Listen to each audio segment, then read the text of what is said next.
I think it's a fact that we are facing now the sixth great extinction. Creo que es un hecho que estamos frente a la sexta gran extinción. Dependiendo de qué estadísticas se atiendan, esta puede ser la mayor extinción que se haya conocido en la Tierra. Allá donde se mire en el planeta, la destrucción continúa. No sabemos lo importante que esto es. No sabemos qué hará la Tierra, porque otras extinciones no han sido como esta. No ha habido destrucción masiva de hábitats por las actividades de una sola especie. Las anteriores grandes extinciones han sido el resultado de desastres externos, como el impacto de un meteorito o una gran desertización. Pero nunca antes ha habido una extinción en la que una especie afecte de esta manera al resto de las especies.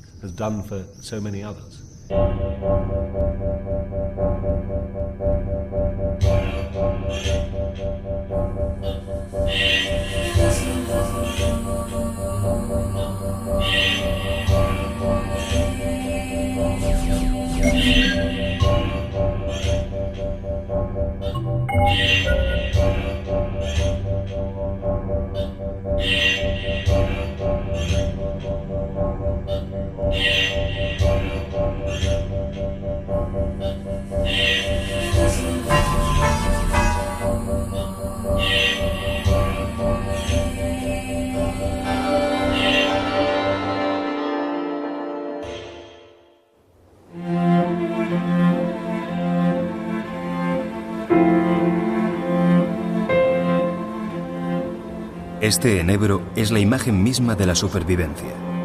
Vive solo, en medio de la tierra estéril, y sigue al desierto en su avance imparable. Estamos en las estribaciones de las marismas de Doñana, en el sur de España. En los pinares limítrofes del humedal, la arena invade el territorio. Las nuevas condiciones ambientales han eliminado a muchas especies. Insectos, pájaros o pequeños mamíferos desaparecen porque ya no hay árboles y el agua escasea.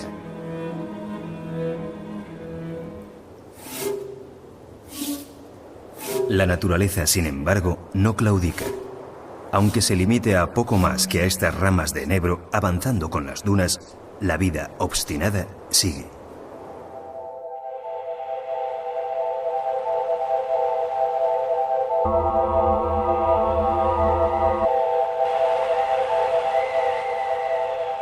Los cambios sucesivos que ha sufrido el clima de la Tierra han determinado el número y la variedad de especies en cada periodo. El concepto de biodiversidad se refiere precisamente a la riqueza de vida en un tiempo y en un espacio determinados. Es un cómputo que mide la variedad de especies, entendiendo que pertenecen a un mismo grupo aquellos seres que son capaces de reproducirse entre sí. Poco importa que sean insectos, plantas o mamíferos. Todo ser vivo cuenta, y no solo porque esté vivo, sino porque la vida también depende de él.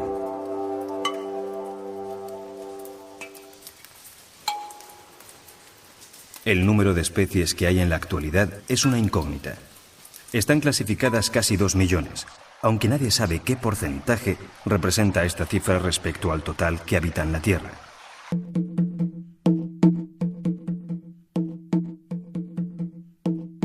Los científicos tampoco se ponen de acuerdo en los cálculos aproximados, pues mientras para unos deben existir unos 4 millones de especies, otros más optimistas estiman la cantidad en más de 100 millones.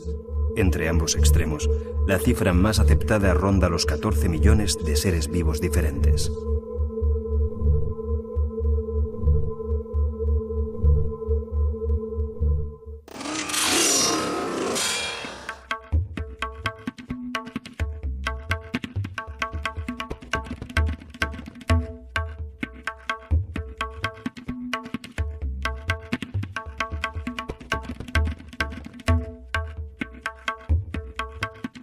Los pequeños y oscuros coleópteros, los vulgares escarabajos, son los reyes en el reino de las grandes cifras de la biodiversidad. Forman el grupo más numeroso de todos los insectos, que a su vez son los seres que más proliferan en la Tierra.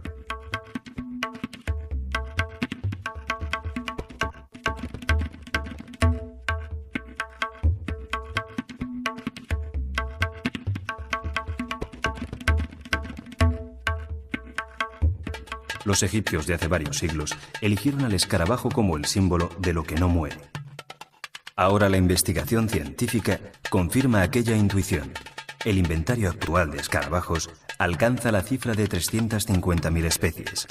Es el animal que más variaciones ha hecho sobre sí mismo, lo cual sin duda es una forma de asegurarse la eternidad.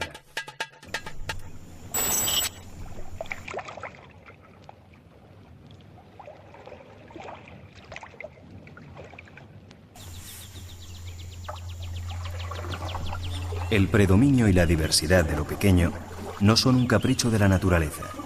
Responden más bien a una necesidad.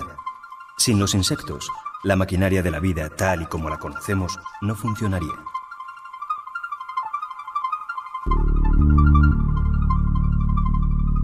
Ellos limpian los ecosistemas de restos biológicos, oxigenan los suelos y sirven de alimento a centenares de especies de pájaros, reptiles o mamíferos.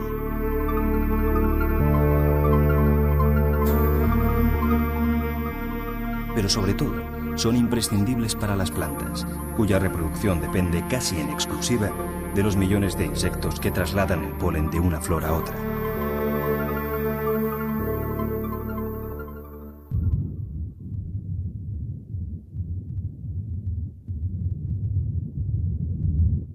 Cuanto más disminuye su tamaño, las especies parecen realizar tareas cada vez más fundamentales.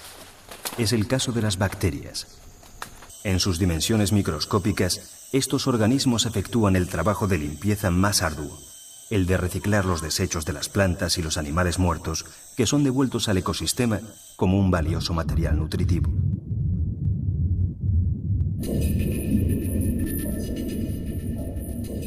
En términos más generales, las bacterias adaptan para el consumo elementos químicos como el nitrógeno, el fósforo o el carbono, que son imprescindibles para muchos seres. Ello explica que enormes ejércitos de bacterias invadan todo espacio vivo del planeta. Solo en un puñado de tierra pueden contabilizarse hasta 10.000 millones de estos organismos. La contribución de las bacterias también fue clave en la forma que tomó la vida en la Tierra. Ellas fueron el detonante para que en la atmósfera comenzara a circular libremente el oxígeno. Hasta entonces, ningún ser vivo lo utilizaba para existir. En los comienzos de la historia del planeta, había muy poco oxígeno en la atmósfera. Por ello, la mayoría de los organismos, en particular las bacterias, estaban adaptadas a metabolizar, crecer y reproducirse sin oxígeno. En algún momento, sin embargo, hace más de 2.500 millones de años, o posiblemente tanto como 3.500 millones, la primera bacteria fotosintética, la bacteria verde-azul y otros organismos empezaron a liberar oxígeno a la atmósfera.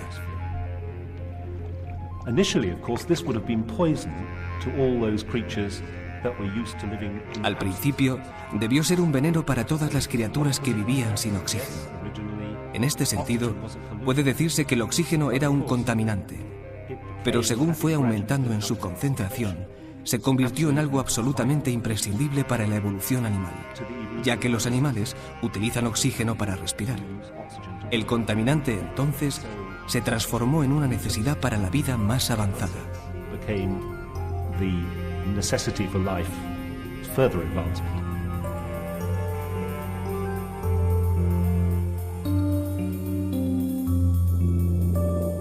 La abundancia de oxígeno favoreció la aparición de organismos con características innovadoras. En sus primeros tiempos, la Tierra había estado dominada por seres unicelulares, pero con la revolución del oxígeno, el planeta comenzó a llenarse de individuos formados por varias células. Estos seres pluricelulares trajeron consigo un cambio enorme en los métodos de reproducción. Si los que tenían una sola célula creaban su descendencia copiándose o dividiéndose a sí mismos, los nuevos organismos, en cambio, inventaron el sexo. Dos individuos se juntaban y producían un tercero o varios que ya no eran iguales a sus padres.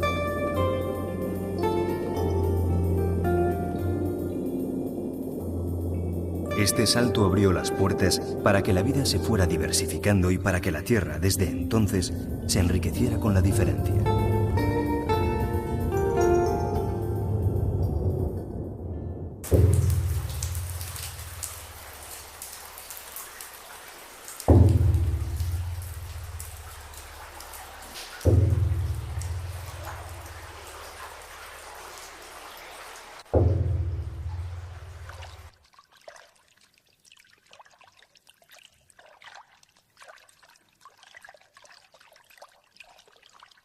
En el siglo XIX, el naturalista Charles Darwin dedujo las reglas básicas que explican por qué los seres vivos se diferenciaron y por qué unos se impusieron sobre otros.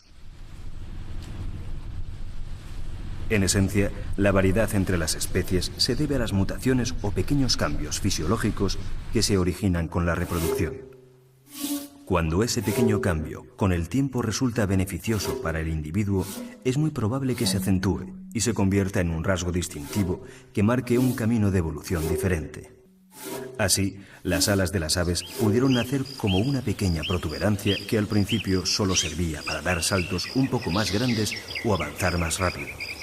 Con el tiempo, esta incipiente extremidad se transformó en una ventaja tan grande que acabó por convertirse en un ala para volar.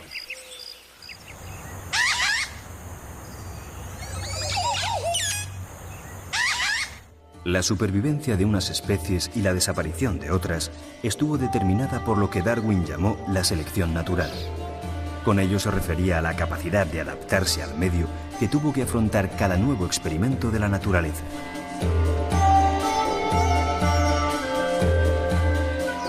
De este modo, generación tras generación, a través de cientos de miles de fases y periodos, las líneas de seres más fuertes o con más habilidad para acoplarse al entorno triunfaron sobre los que no pudieron adaptarse. No tengo dudas de que la evolución tiene lugar con pequeños pasos, por una razón muy obvia. Si se provoca un cambio grande en un organismo, es muy probable que resulte perjudicial. Si se golpea fuerte el motor de un coche con un martillo, no creo que ello le haga bien alguno. Los grandes cambios sobre algo que ya de por sí es complicado y muy eficiente son seguramente nocivos. En cambio, es posible que una pequeña fracción de las transformaciones mínimas que van sucediendo, por ejemplo, en la forma o en el tamaño, acabe siendo una ventaja, por lo que creo que casi todos los pasos de la evolución ocurren gracias a estos pequeños cambios.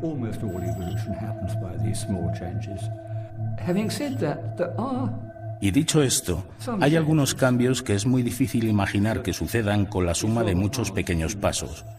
Cuando analizamos la evolución, se pueden señalar una o dos transformaciones que parece que solo fueron posibles de forma drástica y repentina. Quiero decir que o se es una célula o se está formado por varias, pero no se puede ser una célula y media o 1 1/10 de una célula. Así, el origen de los organismos con varias células no sucedió gradualmente.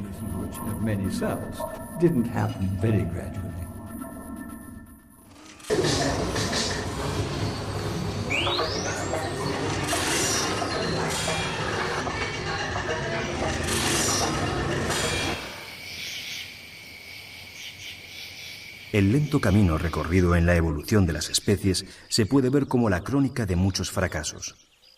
La mayoría de las variaciones genéticas que presentaron las especies no llegaron a ninguna parte, y aunque la factoría de la biodiversidad no parara de generar nuevos tipos, pocos en realidad consiguieron encontrar su sitio en la naturaleza.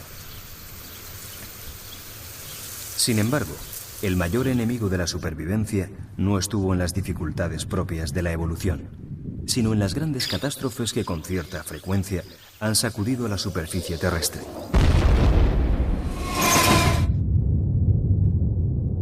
Como un gran hachazo en el árbol de la vida, cada uno de estos cataclismos ha provocado la desaparición súbita de la mayoría de las especies que en determinado momento habían conquistado la Tierra. En el registro geológico se encuentran las huellas de decenas de catástrofes ambientales. Se sabe que 5 de ellas produjeron extinciones masivas, aunque en 3 en particular, la biodiversidad sufrió una colosal destrucción.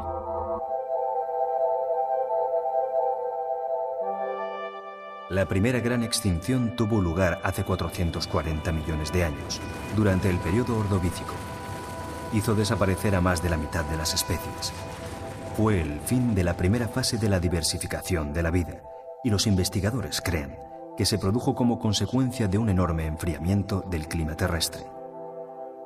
200 millones de años después, durante el periodo Pérmico, se produjo la más mortífera de todas las extinciones conocidas. Se llevó por delante al 54% de las familias y el 96% de las especies marinas, destruyendo así la gran fábrica biológica de los océanos. Desaparecieron los trilobites, al igual que muchos insectos y todos los corales de la época. Esta extinción, sin embargo, determinó una nueva diversidad en la que la tierra firme sería el elemento novedoso. No tardarían mucho en llegar los dinosaurios. Finalmente, hace 65 millones de años, se produjo la extinción más conocida de todas, la del Cretácico, en la que desaparecieron los dinosaurios y por la que los mamíferos encontraron el camino libre para su diversificación y dominio de la Tierra.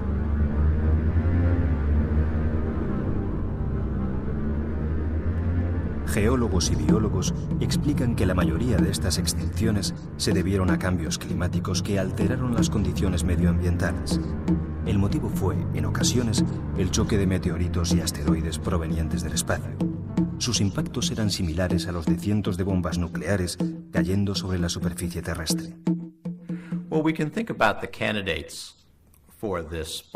Sobre los agentes responsables de esta destrucción biológica, hay solo 3 o 4 factores que han sido seriamente considerados en los últimos años. Para la mayoría de la gente, el factor preferido es el bombardeo de un meteorito muy grande. Sabemos que eso fue lo que pasó hace 65 millones de años, cuando desaparecieron los dinosaurios. Por otro lado, hay una evidencia limitada de que el impacto de un meteorito también tuviera lugar al final del Pérmico. Se han propuesto otras explicaciones, como bajadas en el nivel del mar, grandes cambios de temperaturas. Ninguna de ellas, sin embargo, resuelve la cuestión.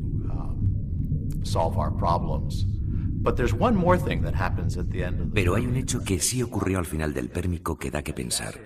Se trata de uno de los fenómenos volcánicos más amplios que conocemos de los últimos 500 millones de años. Sucedió a finales del Pérmico, cuando toda Siberia central fue cubierta por lava de más de 1 kilómetro de profundidad.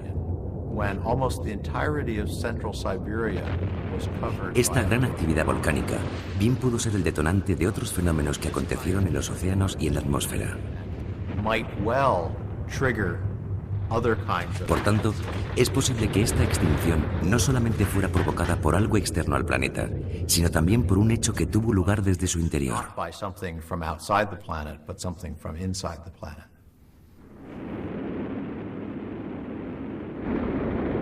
El proceso de extinción solía empezar con una gran contaminación. Meteoritos o volcanes sacudían y removían la superficie, elevando a la atmósfera muchas sustancias químicas de la corteza terrestre. Entre esas sustancias, el dióxido de carbono, el gas que ahora se genera al quemar petróleo, resultaba especialmente tóxico por sus mayores concentraciones. Pocas especies conseguían tolerarlo. Estas nubes de polvo y gases alcanzaban tal densidad que actuaban como los cristales de un invernadero. La tierra se recalentaba, los hielos se fundían y los ciclos del agua se modificaban. La regularidad hidrológica del momento se sustituía por inundaciones imprevistas y sequías feroces.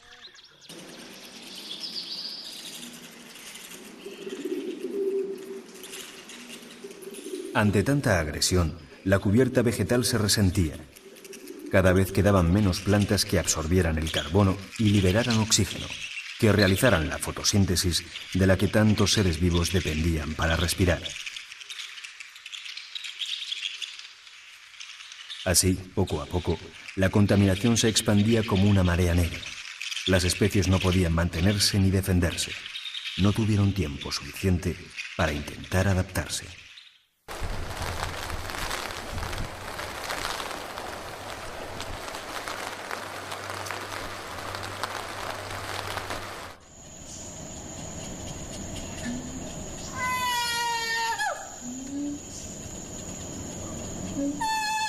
Tras una gran extinción, la vida quedaba en manos de unos pocos supervivientes. Ellos marcaban la pauta sobre qué clase de especies volverían a habitar en la Tierra. Nunca tras una gran catástrofe biológica se han vuelto a repetir las mismas formas y manifestaciones de vida. The general pattern is that after a major extinction, there's a kind of vacuum, an ecological vacuum. El patrón general es que después de una gran extinción se produce una especie de vacío ecológico que es ocupado por una nueva radiación evolutiva, un florecimiento de nuevos tipos. So, for example, before the dinosaurs went extinct, Por ejemplo, antes de que los dinosaurios se extinguieran, ocupaban el escenario principal de la vida, pero también había carnívoros y herbívoros de diversos tamaños, y había animales nadadores, voladores, trepadores.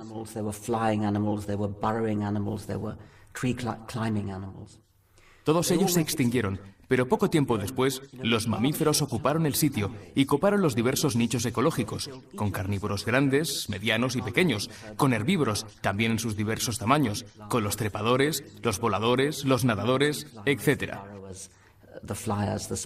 Por tanto, si uno volviera 20 millones de años después de una gran extinción, se encontraría que se vuelve a interpretar la misma obra en el teatro de la vida, aunque en el escenario hay ahora actores diferentes.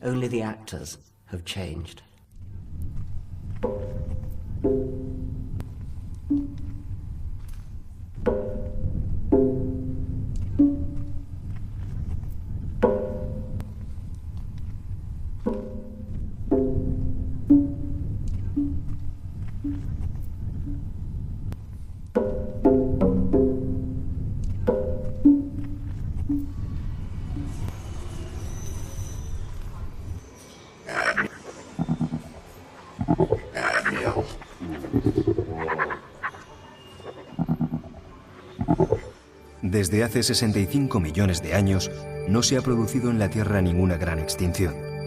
Sin dinosaurios, sin cataclismos y con unas condiciones climáticas cada vez más benignas, se ha llegado a la diversidad actual de las especies.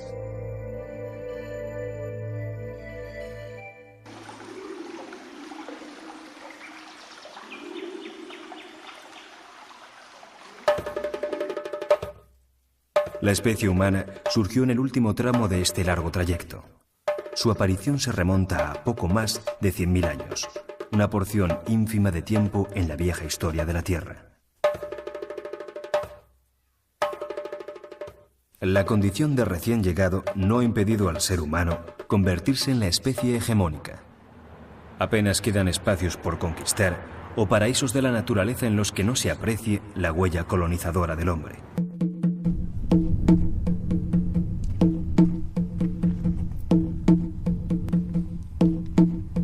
La modificación de hábitats naturales no es un invento moderno, sino una práctica habitual desde que el ser humano puso los pies en la Tierra. La investigación antropológica está derrumbando el mito del buen salvaje, un mito divulgado por algunos filósofos ilustrados del siglo XVIII que defendían que el hombre era bueno por naturaleza. La civilización le había convertido en un ser avaricioso y egoísta, al distanciarle del medio natural en el que debía permanecer fundido. Pero los humanos, en perfecta comunión con el medio, son un caso aislado más que un estado natural.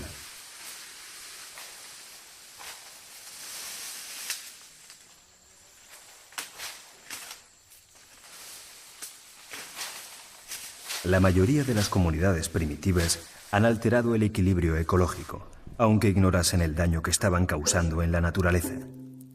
Por encima de la visión sagrada de los bosques y sus animales, ha prevalecido siempre la necesidad de obtener de forma inmediata recursos para la subsistencia. Cuando los primeros hombres llegaron a América, se produjo una ola de extinciones enorme de las especies más grandes, que eran las más apetitosas para comer, las más fáciles de cazar y las que más proteínas proporcionaban. Entonces, en muy poco tiempo, en unos cientos de años, en 1000 años, se extinguieron gran número de especies, sobre todo grandes mamíferos en América del Norte y en América del Sur al llegar el hombre. Esto se ha repetido en Nueva Zelanda o en Madagascar mucho más recientemente cuando los hombres han llegado. Había ocurrido hace 60.000 años cuando el hombre llegó a Australia. Es decir, que la llegada a un nuevo escenario de nuestra especie ha producido gran número de extinciones.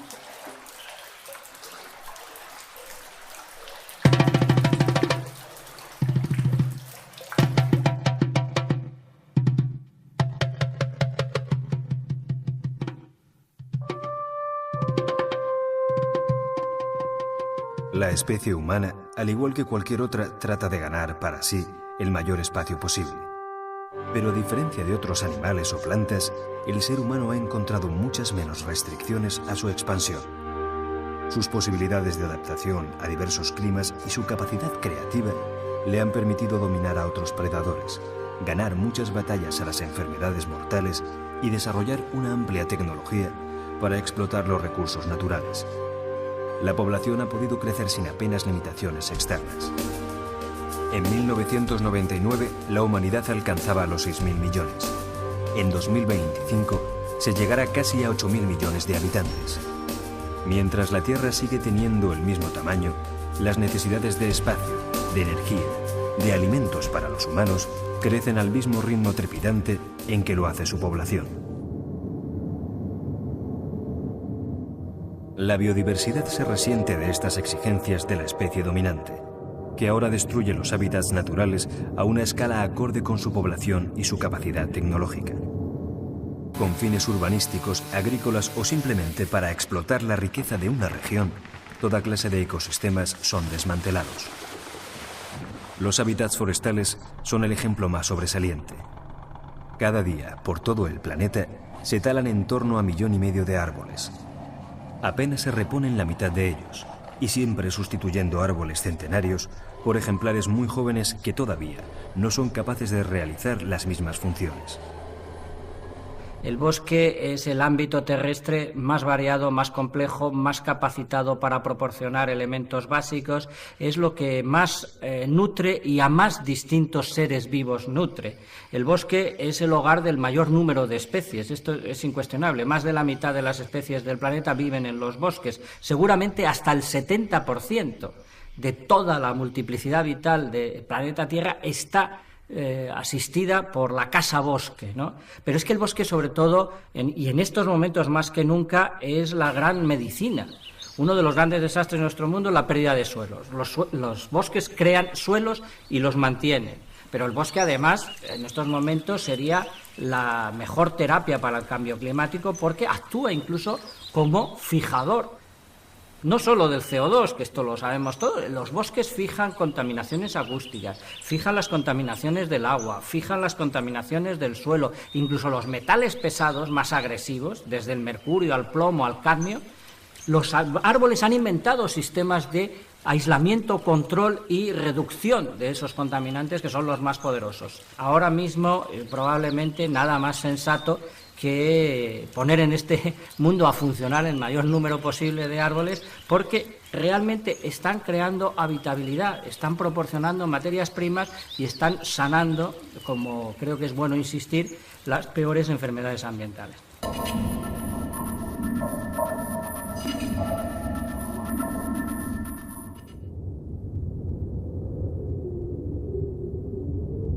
Los hábitats y sus especies no solo sufren un ataque directo, también acusan los efectos de una acción contaminante de carácter global. Las barreras de coral se encuentran entre las víctimas.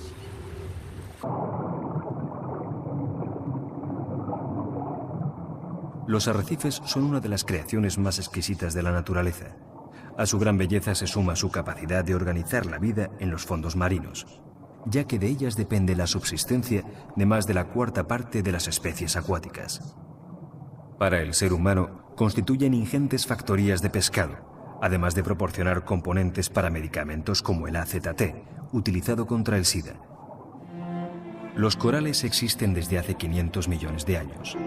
En un soplo de tiempo, sin embargo, se están desvaneciendo. El aumento de las temperaturas a causa del efecto invernadero, la polución de los mares y océanos y la sobreexplotación pesquera están poniendo contra las cuerdas a enormes extensiones de arrecifes en los océanos Índico y Pacífico y en el Caribe. Hoy desaparecen a tal velocidad que puede que en menos de 50 años no quede rastro de ellos.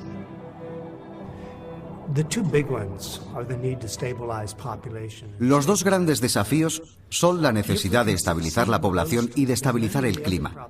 Si se consiguiera, otros problemas se acotarían por sí mismos. Pero si no lo conseguimos, también fracasaremos con otros problemas ambientales. Por ejemplo, si no podemos estabilizar la población y no podemos estabilizar el clima, no habrá ecosistema en la Tierra que se salve. Podemos crear parques o reservas mundiales, pero si el clima cambia, también lo hará ese ecosistema protegido. Las tensiones entre la economía global y el ecosistema terrestre son cada vez mayores.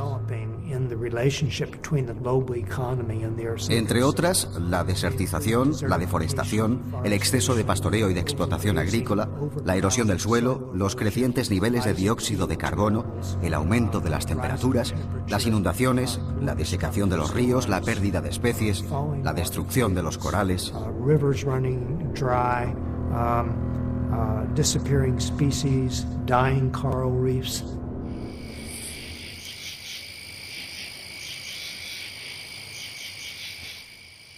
Un extraño fenómeno se detecta desde hace 15 años entre los anfibios de todo el mundo. Desaparecen o disminuyen las poblaciones de ranas y sapos diferentes entre sí y muy alejados territorialmente. Parece una plaga de dimensiones mundiales, pues no hay razones locales que justifiquen las extinciones.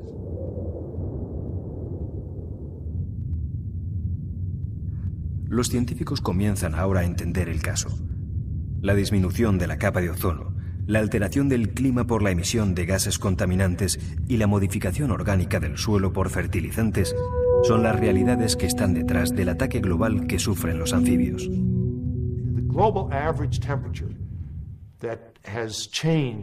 El promedio global del cambio de temperatura en los últimos 100 años está en torno a solo medio grado.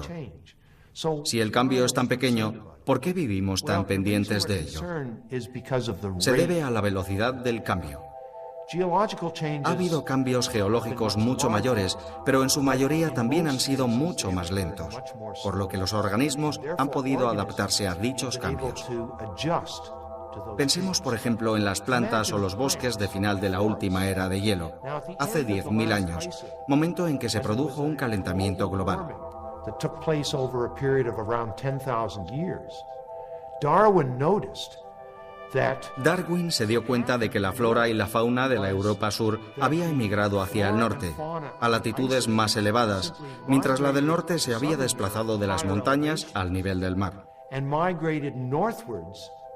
Es decir, si se tienen 10.000 años para moverse, no hay problema, pero en solo 20 o 30 años es imposible que los árboles se desplacen tan rápido. No es tanto la magnitud del cambio global lo que está en cuestión, sino la tasa del cambio.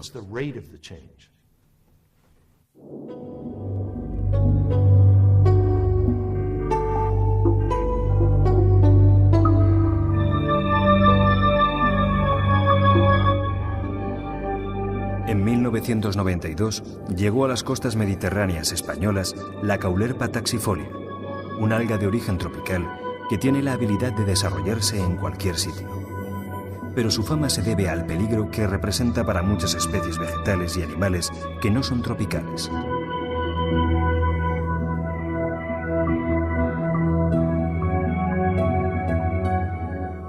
La historia de la caulerpa en el Mediterráneo ilustra otra amenaza que afecta a muchas especies autóctonas, que son exterminadas por la presencia de especies foráneas. En 1982, el alga se comenzó a cultivar en el acuario de Mónaco. Dado su singular vigor y capacidad de adaptación, era ideal para usarla en las peceras. 2 años después, fue vista por primera vez en el otro lado de los cristales del famoso acuario. Probablemente había salido por un desagüe durante una limpieza. Entonces, en 1984, ocupaba 1 metro cuadrado de aquella zona del Mediterráneo. 6 años después, fue descubierta a 5 kilómetros del acuario y su rastro exterminador podía seguirse por todo este tramo de la costa francesa. En el verano de 2000, el alga asesina que ya había devastado enormes zonas marinas de Australia fue descubierta en las costas de California. En el Mare Nostrum, ocupa hoy 7.000 hectáreas, lo que es un crecimiento asombroso para tan pocos años. Los intentos de erradicarla no están dando de momento buenos resultados. De pronto hay organismos que llegan a un lugar donde, para su felicidad y para desgracia de todo lo demás, tienen condiciones ambientales extraordinariamente óptimas y carecen de elementos naturales que en los lugares de origen les controlaban su capacidad explosiva, su tendencia al dominio, y entran como elefante por cacharrería, se llevan por delante las otras plantas o los otros animales que no siquiera estaban entrenados desde el punto de vista evolutivo para oponer resistencia a esa capacidad imperialista, que yo creo que es un término que define muy bien lo que hacen estos organismos. Son seres vivos imperialistas, que lo quieren todo para ellos y que además tienen poder para quedarse con lo de los demás.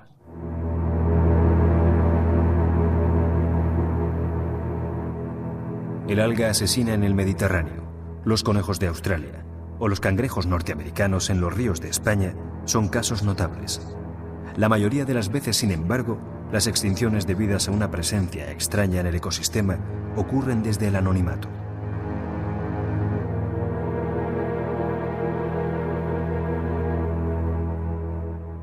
Es el caso de esta mata de la pequeña isla de La Palma, en las Canarias. Su desaparición se debe a la introducción de cabras y conejos, animales herbívoros ajenos a este entorno. Aunque el ejemplo de la Benconia extipulata, que así se llama la planta, no sea muy espectacular, su historia pone de manifiesto que estamos ante un fenómeno de escala planetaria.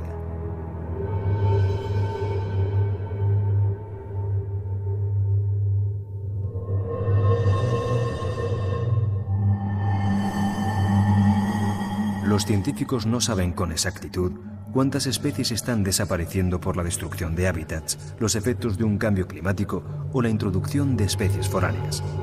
Los cálculos más aceptados cifran en unas 27.000 las especies que se pierden cada año. Es una tasa de desaparición tan o más rápida que la que sacudió a la Tierra en otras épocas de grandes extinciones.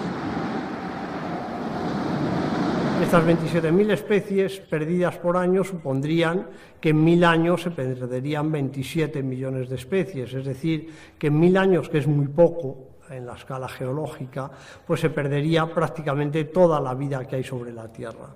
En este sentido, todos los científicos están de acuerdo, no hay duda en esto, que vivimos un momento de enorme crisis, una crisis enorme de extinciones.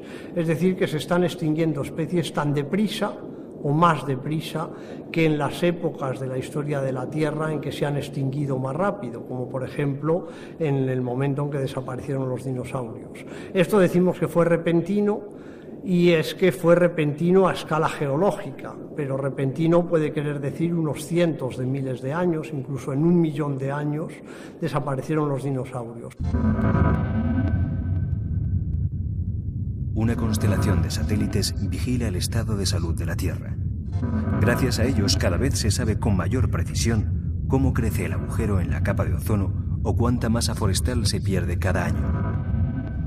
En marzo de 2002, la Agencia Espacial Europea puso en la órbita terrestre el Envisat, el ingenio espacial mejor equipado de los enviados hasta ahora.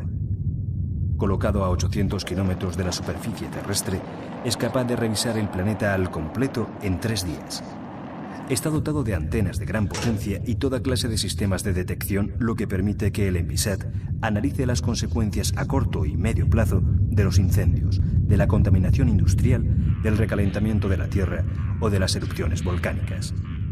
Por su enorme versatilidad y por la valiosísima información que aporta, los científicos cuentan ya con una herramienta con la que podrán predecir con escaso margen de error qué futuro les espera a cada uno de los ecosistemas de nuestro planeta.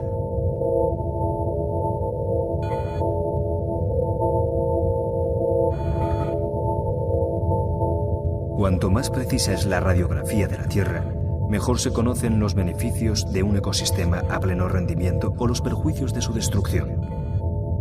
Para que la opinión pública tome conciencia de lo importante que es un estado saludable en la naturaleza, algunos científicos tratan de asignar valores económicos a cosas que, como el aire limpio, parecían hasta hace poco bienes sin valor alguno. En una aproximación general, los investigadores han calculado que la naturaleza produce cada año bienes de consumo por un valor que es el doble del Producto Interior Bruto de todos los países de la Tierra.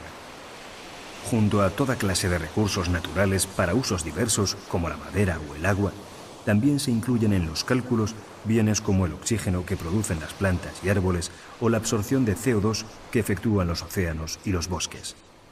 Además está la ingente cantidad de medicinas y de proteínas animales para la alimentación que la naturaleza ofrece al ser humano.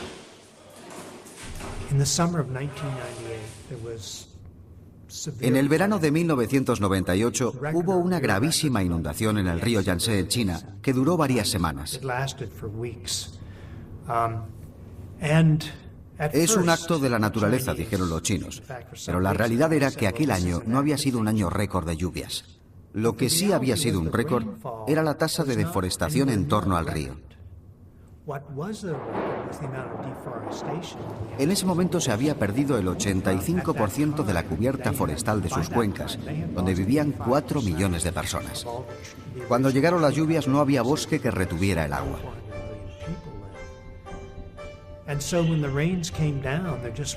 Semanas después, en una conferencia de prensa, una autoridad china reconoció que factores medioambientales, como la deforestación, habían contribuido a la catástrofe, por lo que se estableció la prohibición de cortar más árboles en el río Yangtze.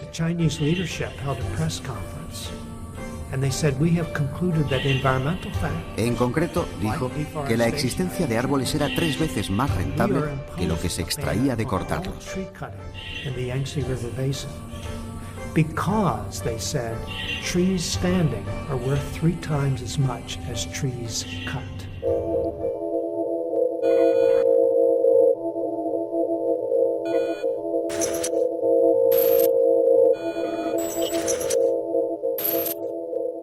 La biodiversidad no se distribuye por tierra y por mar de manera uniforme, sino que gran parte está concentrada en un número relativamente pequeño de hábitats dispersos por la esfera terrestre, aunque con claro predominio en la zona tropical.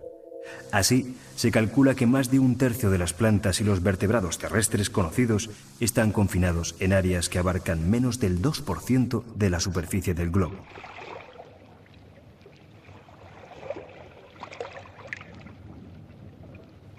Estos lugares se conocen como puntos calientes de máxima biodiversidad. Son, en este sentido, grandes refugios y reservas de la naturaleza.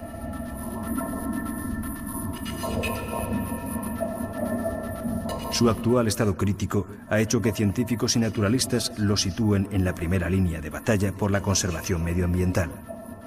Rescatarlos y preservarlos debería ser, por lo menos, la condición necesaria, aunque no suficiente, de una estrategia global en defensa de la biodiversidad.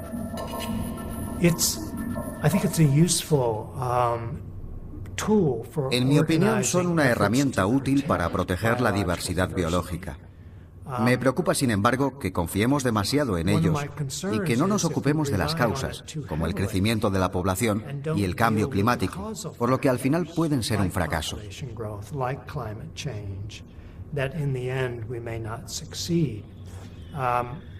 Por ejemplo, hay lugares en África con parques y reservas naturales, pero si la población sigue creciendo y la gente tiene hambre y sus ganados se mueren de hambre, es casi imposible evitar que invadan estas reservas.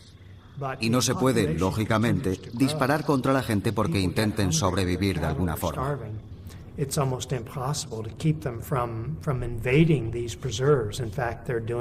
Por tanto, si no atendemos al crecimiento de la población, que es el problema real, poner cercas alrededor de los espacios naturales de África y llamarlos reservas biológicas del mundo puede que al final no solucione nada.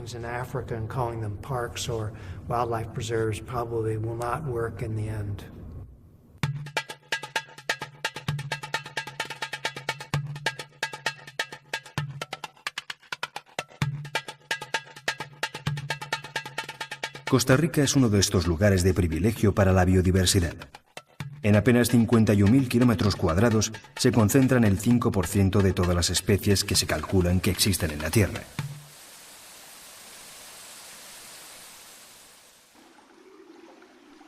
Costa Rica también constituye un rayo de esperanza.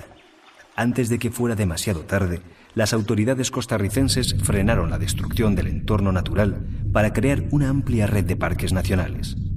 De hecho, hoy es el país del mundo con el mayor porcentaje de suelo protegido, que abarca el 25% de su territorio.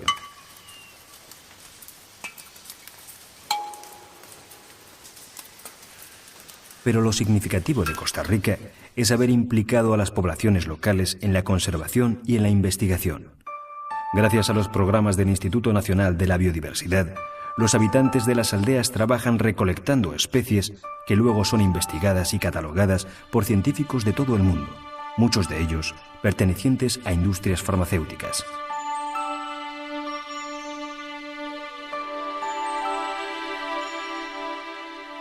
La lección de lugares como Costa Rica es obvia y concluyente para los naturalistas. Vivir de la selva no significa tener que destruirla, pues la madera no es más que uno de los cientos de recursos renovables que ofrece un bosque.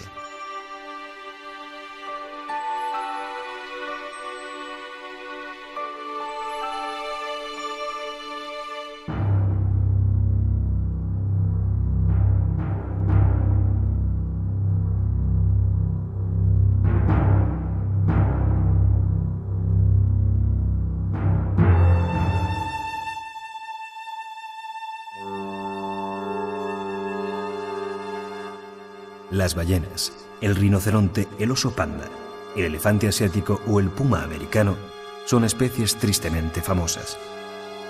El peligro de su extinción las ha convertido en los emblemas de las campañas más populares en la defensa medioambiental. Sin embargo, estos animales están abocados sin remedio a la extinción, y como ellos, millares de especies anónimas a las que el ser humano está dejando sin espacio para vivir. Pero cuando una especie impone su dominio a costa del exterminio de las otras, la vida tarde o temprano acaba sufriendo un grave retroceso.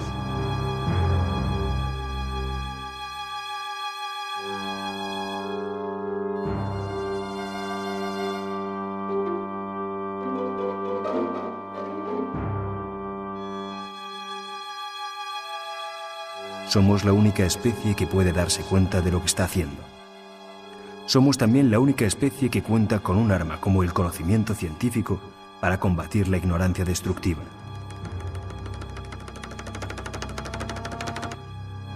El resto depende de que se quiera asumir qué es lo que está en juego y quiénes son los perdedores. Well, we more or less stand at a crossroads now. Nos estamos adentrando en una encrucijada, y lo que hagamos de aquí a 10 años determinará cómo será el planeta en los próximos 100 años. Si elegimos el camino de la negligencia, es muy probable que la diversidad se vea severamente afectada. Si no hacemos nada, tendremos muchas menos selvas, mucha menor diversidad de grandes animales y también menor diversidad en esas especies que conviven con el hombre, como los zorros, ratas, cucarachas.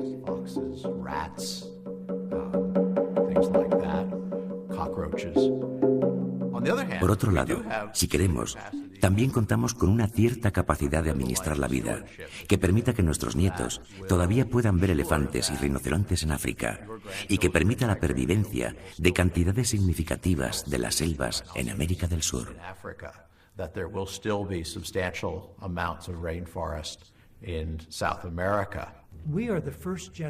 Somos la primera generación cuyas acciones pueden literalmente determinar el mundo en el que vivirán las generaciones futuras. Ninguna generación hasta ahora ha tenido la capacidad de alterar el clima de la Tierra y de provocar la gran sexta extinción. Las extinciones de hace cientos de millones de años fueron causadas por el impacto en la Tierra de un gran meteorito o algún fenómeno de esa clase. Pero ahora no hay un meteorito estrellándose, sino que somos nosotros y nuestras exigencias lo que choca con la capacidad de la Tierra para satisfacer nuestras demandas.